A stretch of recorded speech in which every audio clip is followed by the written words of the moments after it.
remember days growing up when we weren't allowed to play outside on the playgrounds during my elementary and high school days for physical education class because the air pollution was so bad.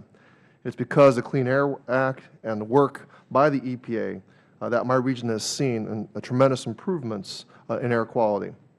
In fact, a study by the EPA shows that by 2020, the benefits of the Clean Air Act will outweigh the costs by more than 30 to 1.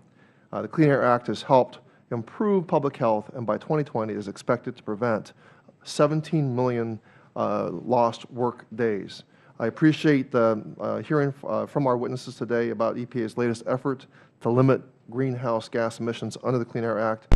My first question is for Mr. Waltzer. Mr. Waltzer, do you know of any other nations that are investing in CSS technology? Yes, several. The United Kingdom, for example, has a competition for what they call a contract for differences to build at least 2 large-scale CCS projects. But probably the most interesting and notable is China. They're investing quite a bit in CCS.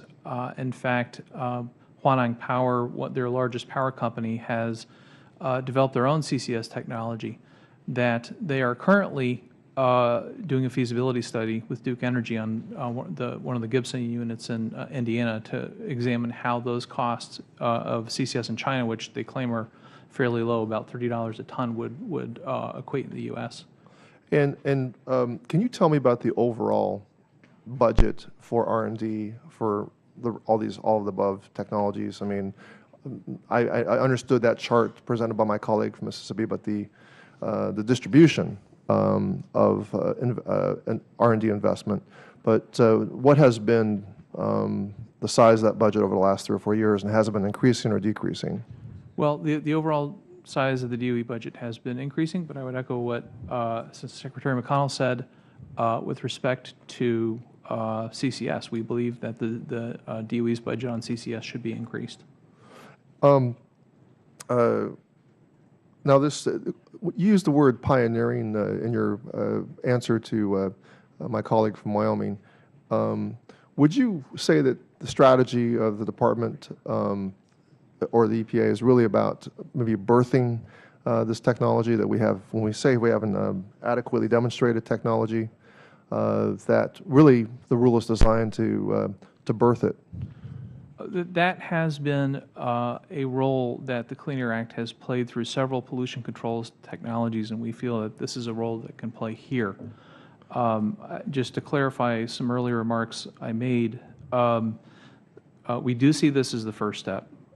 We do think CCS ought to be applied on natural gas units, and another opportunity to do that will be in the 8-year review, as well as looking at best available control technology through individual permits after the new source standards are finalized.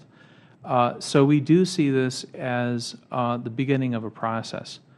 We don't necessarily anticipate that this is going to apply to existing units through any rules that are going to be put forward.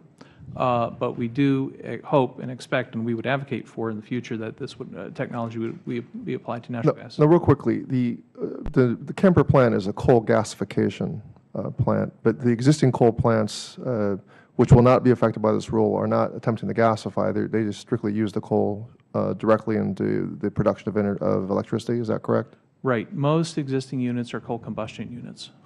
So when you talked about the increased cost at Kemper, it has to do with this attempt to try to gasify the coal. But if coal plants in the future were to be straight combustion plants, you're contending that the CSS technology has been demonstrated in other areas and could work in the context of newer coal combustion plants. Well, actually, yes. In fact, the Boundary Dam plant is an interesting example because, in fact, it's a retrofit, but it is using the same technology that one would use if one were building a new coal combustion plant. Similarly, NRG in the U.S. is currently developing a retrofit a CCS retrofit project that could also apply to new coal combustion units. Thank you, Mr. Chairman. My time is up.